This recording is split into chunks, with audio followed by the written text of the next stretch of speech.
Oh, it is time. It is time indeed for the main event of the evening.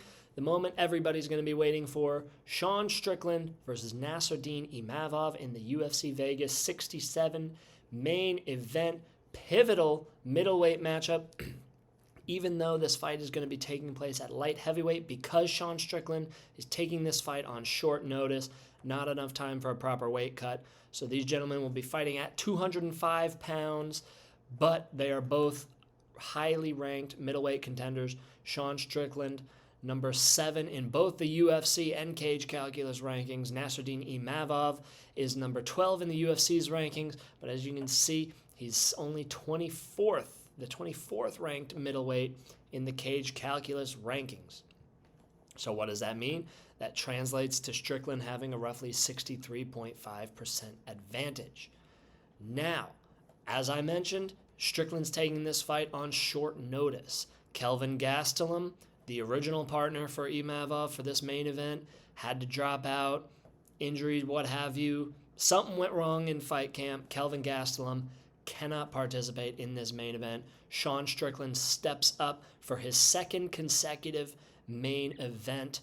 Strickland, at a point in time, was one of the hottest fighters in the middleweight division, and he seemed on a collision course with Israel Adesanya. Even at the press conference when they were both up on stage, Sean Strickland ahead of his fight with Alex Pereira, Adesanya about to take on Jared Cannonier. Strickland lit up the press conference, started beef with Israel Adesanya, and I think it's probably the first time in a war of words that Israel Adesanya has lost a verbal exchange. Strickland seemed destined for the title. He had just come off of a nice win streak against Brendan Allen, Krzysztof Jotko, Uriah Hall, another main event, Jack Hermanson, another main event. Strickland was rolling, and then he got stopped by Alex Pereira. And people quickly learned how dangerous he is if they didn't know already. Pereira put him out with a nice 1-2. Gone. That man is too powerful. If you get clipped, it's over. Strickland thought he could stand with him, thought he was seeing everything properly, got caught, lost his shot at the title. Pereira eventually got it, knocked out Adesanya, and is now the current champion. And is probably queued up for a rematch against Adesanya. So that leaves who's up next in the middleweight title picture a little vague. If Pereira wins the rematch, wide open, because this guy does not have a lot of experience against the contenders. If Adesanya wins, again we go back to, well, what do we do now? Because Adesanya's run through just about everybody else. So Strickland trying to put his name back in that picture to get another shot at Pereira or potentially a shot at Adesanya. But unfortunately, he's on a 2-fight losing streak. As I mentioned, second straight main event for Strickland. Last time out, he lost to Jared Cannonier in a very, very passive fight. Not much action, not much activity on either side. So Strickland loses a split decision to Jared Cannonier, further damaging his title hopes. He's trying to come right back to put it right back on track as quickly as possible.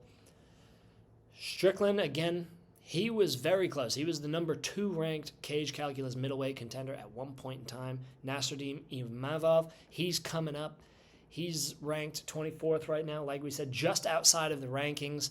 But as you can see here, he's a little bit more of a prolific finisher. 75% finish rate, only 56 for Strickland, and it's been a hot second since Strickland finished anybody.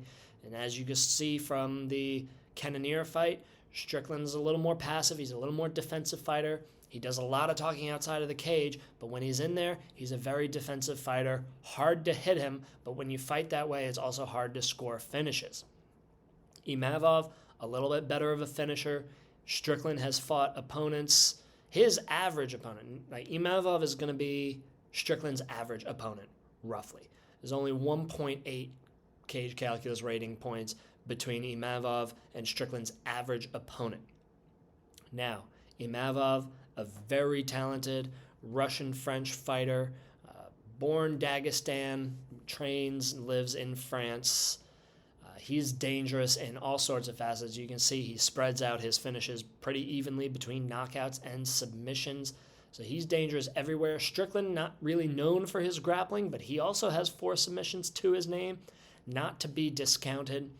But I think all in all, There's a reason Imavov is the favorite. The odds shrunk a little bit. He was a little bigger favorite against Kelvin Gastelum. The odds shrunk a little bit because Sean Strickland, a little more talented, a little bit of a tougher matchup for Imavov. But I don't think the size, the weight change from 185 to 205 is going to make much of a difference in this fight because Strickland doesn't really leverage his size very much. I think the only thing is just going to make the weight cut easier on both men. But Imavov is still a nightmare matchup for a lot of people just because of how well-rounded he is. He can finish you from anywhere. He controls the pace. He avoids knockouts. He fought Joaquin Buckley. Didn't get touched there. No problem.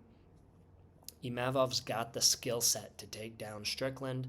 He's got the skill set to control Strickland on the ground. We haven't seen Strickland grapple all that much as of late. He has 4 submissions, but he's not really been in that much trouble.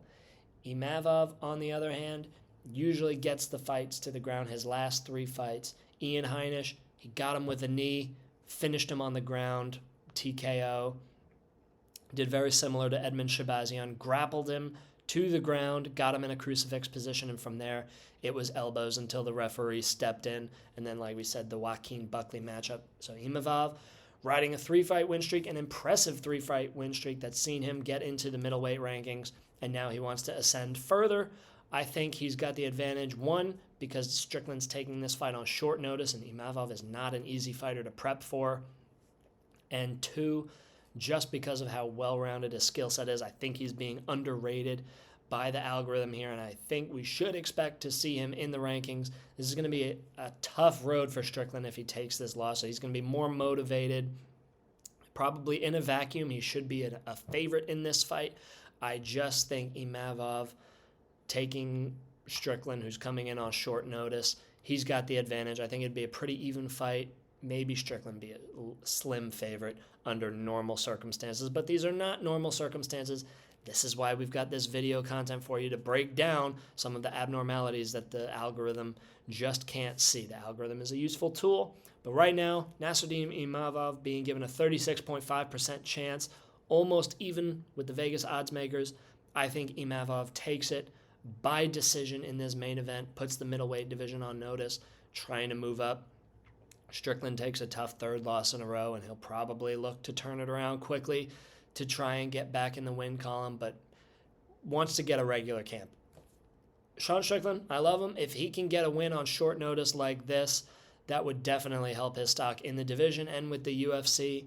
So not rooting against him, but I think at the end of the night, Nassourdine Imavov is going to have his hand raised and is going to be the winner of a UFC main event. Now, this was the last set of previews for UFC Vegas 67. If you want to see any of the rest of them for the other 10 fights, you can go to cagecalculus.com, see it all. You can browse through the site to see our recaps, our rankings, our matchmaking, a little bit of UFC history, learn how the algorithm works to bring you this content. And if you want more video content like this beyond what's written on the website, you can like and subscribe to encourage me to keep going.